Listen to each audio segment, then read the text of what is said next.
வங்கக்கடலில் காற்றழுத்த தாழ்வு பகுதி உருவாக உள்ளதாக வானிலை ஆய்வு மையம் எச்சரிக்கை விடுத்துள்ள நிலையில் அது குறித்து வரைகலையில் விளக்குகிறார் கார்கே. வங்கக்கடல்ல அடுத்த நிகழ்வு என்ன அப்படின்ற ஒரு கேள்வி இருக்கிறது. இப்போதைக்கு தமிழ்நாட்டில் மழையை மட்டுமே எதிர்நோக்கி இருக்கிறோம். 3-4 நாட்களுக்கு மழை இருக்கிறது. அடுத்தது என்ன?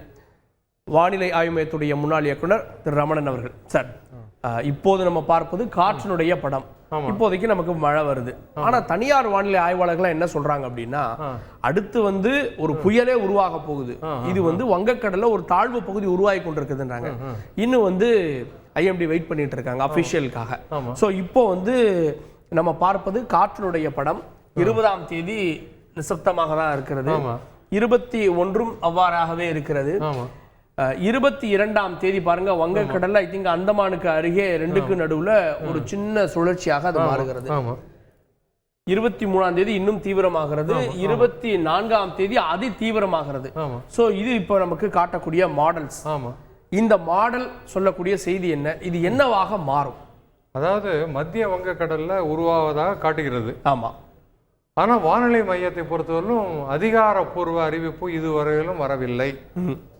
அவர்கள் அறிவித்த பிறகுதான் நம்ம அதை பத்தி பேசலாம். இருந்தாலும் ஒரு நிகழ்வு இருப்பதை காட்டுகின்றது.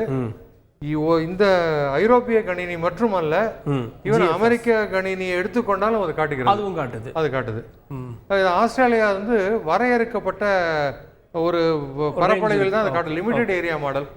அது கூட இன்னொரு மாடலும் காட்டுது. இது கூட ஆஸ்திரேலியாவோட காட்டுறது. ஓகே. ஸோ அது பார்க்கும்பொழுது கண்டிப்பாக உருவாவதற்கான வாய்ப்புகளுக்கு அதிகம். அதனுடைய போக்கை பார்க்கும் பொழுது முதலில் நம்மை விட்டு அகன்று செல்கிறது. ஓகே. இங்கே உருவாகி அப்படியே அகன்று நம்மை விட்டு செல்கிறது. ஸோ இதனால என்ன ஆகும்னாக்க ஒரு 2-3 நாளுக்கு பிறகு கண்டிப்பாக தமிழகத்தை பொறுத்தவரையிலும் மழையின் அளவு குறையும். மழை குறையும். ஏன்னா இது ஒருவேளை காற்றழுத்தமாகவோ புயலாகவோ மாறினாலும் கூட இதனால தமிழ்நாட்டுக்கோ எதுக்குமே பாதிப்பு இல்லை. ஆனா ஈரப்பதத்தை இப்ப இருக்கக்கூடிய ஈரப்பதத்தை கொண்டு விடும். ஓகே. ஆனால் கேரளா கர்நாடகாவை பொறுத்தவரையிலும் மழையின் அளவு குறையாது. அதற்கு காரணம் என்னன்னாக்க அது வங்கக்கடல் இருந்தாலும் காற்று அதை நோக்கி ஈர்க்கும். அரபிக்கடல் காற்றானது கேரளா கர்நாடகாவை நோக்கி செல்வதன் காரணத்தினால அங்கே மழை இருக்கும். சோ எங்க அது இருந்தாலும் கூட வங்கக்கடல்ல அரபிக்கடல்ல இருந்து வரக்கூடிய காற்றால இந்த மலைகள்ல பட்டு கேரளாவில் மழை இருக்கும். தமிழ்நாட்டினுடைய அந்த மலை பிரதேசங்களை ஒட்டிய பகுதிகளில் மழை இருக்கும். அதாவது மேற்கு பார்த்த சிகரங்கள் உள்ள பகுதியில் இருக்கும். ஆமா. தேனி, இப்போ கோவை மாவட்டத்தை எடுத்துக்கொண்டால் வால்பாறை, சின்ன கல்லார். நீலகிரி மாவட்டத்தை எடுத்துக்கொண்டால் தேவாலா, கூடலூர் பஜார், நெடுவட்டம் போன்ற பகுதியெல்லாம் மேற்கு பார்த்த சிகரங்கள் இருக்கும். அங்கெல்லாம் இருப்பதற்கான வாய்ப்புகள் உண்டு. ஓகே.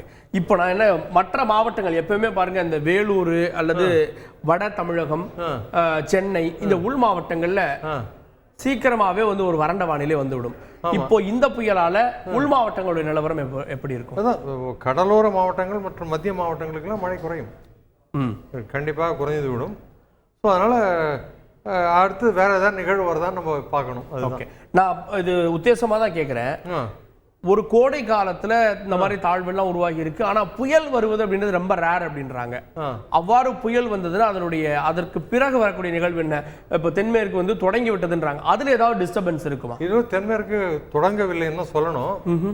தென்மேற்கு தொடங்கி விட்டது என்றால் உங்களுக்கு ஒரு 6 கிலோமீட்டர் உயரம் வரை உங்களுக்கு மேற்கு தேசத்து காற்று வீசும். ஓகே. அதற்கு பிறகு அதுக்கு மேலே உள்ள கீழ் திசைகளில் காற்று வீசும். இந்த மாறுபட்ட திசைகளில் காற்று வீசுவதன் காரணத்தினால்தான் புயலுக்கான வாய்ப்பு குறைவும்பாங்க. ஓகே. தாழ்வு பகுதியோ தாழ்வு மண்டலமோ வரலாம். ஆனால் புயல்னாக்க அதனுடைய உயரம் விஸ்தீரணம் ரொம்ப உயரத்துக்கு இருக்கும் அந்த சுழற்சி. 6 கிலோமீட்டர் சுழற்சி இருப்பதன் காரணத்தினால வாய்ப்புகள் குறைவு. இருந்தாலும் சில நேரங்களில் வரும், ரொம்ப ரேரா வரும். இன்னொன்று தொடங்கவில்லை. பட் அந்தமான் பக்கத்துல தொடங்கிட்டு தான் சொன்னது. அந்தமான் பக்கத்துல தொடங்கி இருக்கே தவிர உங்களுக்கு மேல் இங்க கேரளாவில் தொடங்குறதா இன்னும் அபிஷியலா சொல்ல. அடுத்தது இன்னும் வட பகுதிகளில் தானே போற மாதிரி காட்டுறது. ஸோ அங்கெல்லாம் இன்னும் தொடங்கலையே. சார் பூரணமாக அந்த 6 கிலோமீட்டர் காற்று இருந்தால் அப்போ அதான் தென்மேற்கு பருவமழை காலங்கள்.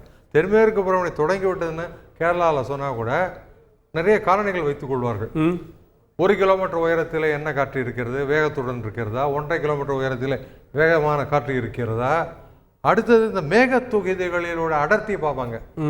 எந்த அளவுக்கு இந்த நெட்டலை கதிர்கள் பூமியிலிருந்து வரக்கூடிய நெட்டலை கதிரை தடுக்கிறதுன்னு பார்ப்பார்கள். இதெல்லாம் வைத்து கொண்டு தான் தென்மேற்கு பருவமழை தொடங்கி விட்டதுன்ற அறிவிப்பானது வரும். ஓகே.